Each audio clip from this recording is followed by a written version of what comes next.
TP. Chandrasekharan കൊലപാതക കേസിലെ അപ്പീലുകളിൽ ഹൈക്കോടതി വിധി നാളെ. 3 CPIM നേതാക്കൾ ഉൾപ്പെടെ 12 പ്രതികളെ ശിക്ഷിച്ചതിലും 24 പ്രതികളെ വെറുതെ വിട്ടതിന്മേലുള്ള അപ്പീലുകളിലാണ് വിധി. ജസ്റ്റിസുമാരായ doctor AK Jayasankaran Nambiar, doctor Kauser Edappagath എന്നിവർ ഉൾപ്പെട്ട ഡിവിഷൻ ബെഞ്ചാണ് വിധി പ്രസ്താവിക്കുക.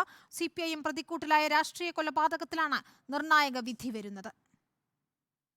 CPIM വിട്ട് RMP സ്ഥാപിച്ച ടി.പി. ചന്ദ്രശേഖരൻ കൊല്ലപ്പെട്ടത് 2012 മെയ് 4 രാത്രി 10 മണിക്ക്.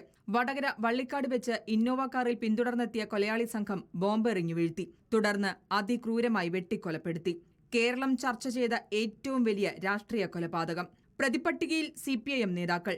CPIMൽ പ്രത്യയശാസ്ത്ര വ്യതിചലനങ്ങൾ നടക്കുന്നുവെന്നായിരുന്നു ടി.പി. ചന്ദ്രശേഖരന്റെ ആക്ഷേപം.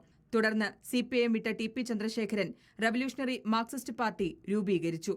ടി.പി. ചന്ദ്രശേഖരനോടുള്ള CPIMന്റെ രാഷ്ട്രീയ വൈരാഗ്യമാണ് കൊലപാതകത്തിന് കാരണമെന്നായിരുന്നു മുഖ്യമന്ത്രി ഉമ്മൻചാണ്ടി ഉൾപ്പെടെയുള്ളവരുടെ ആരോപണം. കൊലപാതകത്തിൽ പങ്കില്ലെന്ന് CPIM വിശദീകരണം മതിയായതായിരുന്നില്ല. CPIM കുന്നുമക്കര ലോക്കൽ കമ്മിറ്റി അംഗം KC Ramachandran, Kadungonpoyil branch secretary Trousa Manoj, CPIM Panoor area committee അംഗം PK കുഞ്ഞനന്ദൻ എന്നിവർ വധഗൂഢാലോചന കേസിൽ ജീവപര്യന്തം ശിക്ഷിക്കപ്പെട്ടു. കൊലയാളി സംഘാംഗങ്ങളായ MC Anoop, Kirmani Manoj, NK Sunil, Rajeesh TK, KK Muhammad Shafi, അണ്ണൻ സിജിത്ത്, K ഷിനോജ് എന്നിങ്ങനെ 8 പേർക്കും ജീവപര്യന്തം ശിക്ഷ.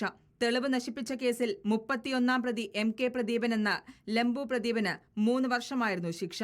കൊലപാതകത്തിന് പിന്നിൽ CPIMന്റെ രാഷ്ട്രീയ വൈരാഗ്യമാണെന്നും കോഴിക്കോട് അഡീഷണൽ സെഷൻസ് കോടതി വിധിന്യായത്തിൽ നിരീക്ഷിച്ചു.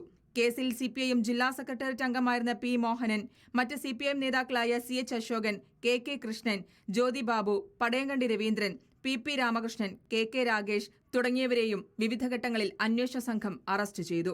ശിക്ഷിക്കപ്പെട്ടതിനെതിരായ 11 പ്രതികളുടെ അപ്പീലാണ് ഹൈക്കോടതിയുടെ പരിഗണനയിലുള്ളത്.